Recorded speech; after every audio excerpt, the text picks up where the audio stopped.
বলছি কালকে ভাঙড়ে আপনার দলের 8 জনকে গ্রেফতার করেছে পুলিশের গাড়িতে আগুন ভাঙচুরের ঘটনা। এটা ইচ্ছাকৃতভাবে পরিকল্পিতভাবে করা হয়েছে। সিসিটিভি ফুটেজ পাবলিক করা হোক, কে গাড়িতে আগুন লাগিয়েছে, তাহলে দুধকে দুধ পানিকে পানি হয়ে যাবে। একটাও না ছাড় পাই, আমি এটা ডিমান্ড করব।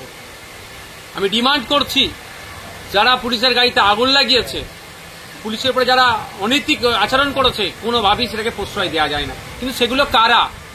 আপনি বলবেন আইএসএফ এর ছেলেকে অ্যারেস্ট করেছে, এটা তো পরিকল্পিত। রাজনৈতিকভাবে পেরে উঠতে পারছে না বা প্রশাসনকে কাজে নিয়ে আইএসএফকে দমনের চেষ্টা হচ্ছে।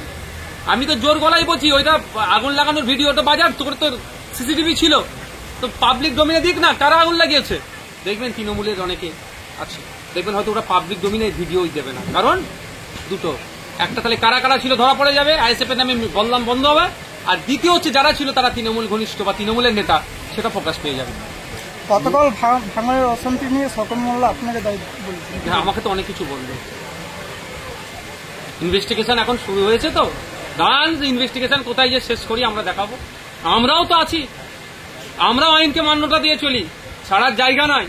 আমাদের নিরস কর্মী সমর্থকদের উপর আক্রমণ করেছে, কি মনে হচ্ছে আমরা ছেড়ে দেবো? আমরা আইনে বিশ্বাস করি, আইনের মাধ্যমে এটাকে খুঁজে বার করবো। মুর্শিদাবাদে যেখানে পুলিশের নিষ্ক্রিয়তার অভিযোগ উঠছে, সেখানে আপনার কর্মীদেরকে কালকে পুলিশ লাঠিচার্জ করবে। যেখানে সক্রিয় হওয়ার দরকার সেখানে পুলিশ নিষ্ক্রিয়, আর যেখানে পুলিশের মানে ঠান্ডাভাবে কাজ করার দরকার সেখানে পুলিশ অতি সক্রিয়। একটা শান্তিপূর্ণ মিছিলে যাচ্ছে, সেখানে লাঠিচার্জ করার কি দরকার আছে? আমাদের ছেলে তো রিয়াকশন দেয়নি।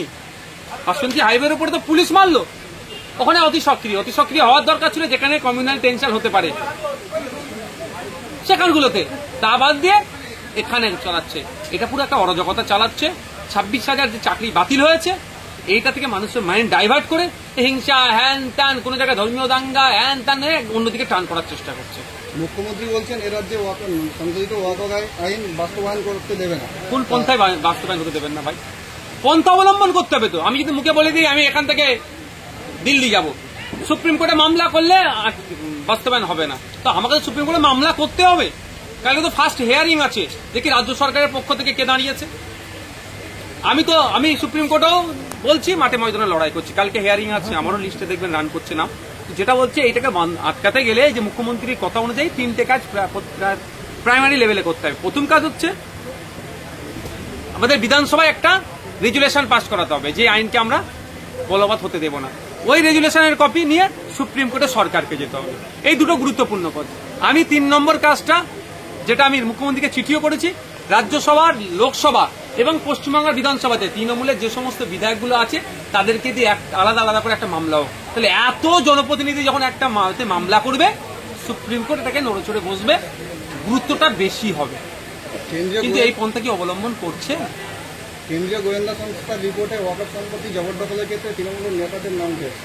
কেন্দ্রীয় তদন্তকারী সংস্থা যে রিপোর্ট দিয়েছে আরো বাকি আছে, ওর থেকে বেশি আমরা জানি, সময়ের সাথে পাবলিশ হবে।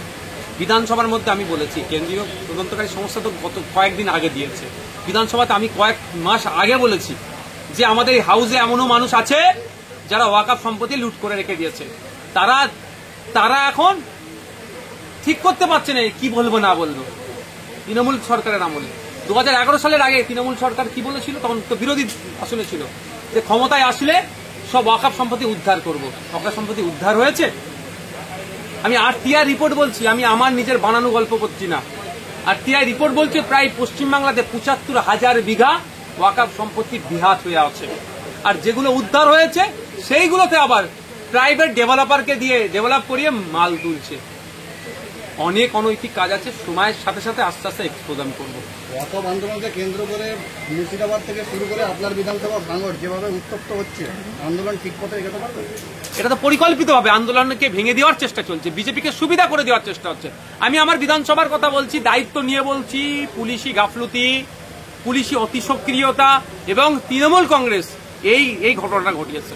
মুর্শিদাবাদের জঙ্গিপুরে এই অভিযোগটা আছে যে পুলিশ ওখানে অতি সক্রিয় হয়ে এই ঘটনা ঘটিয়েছে।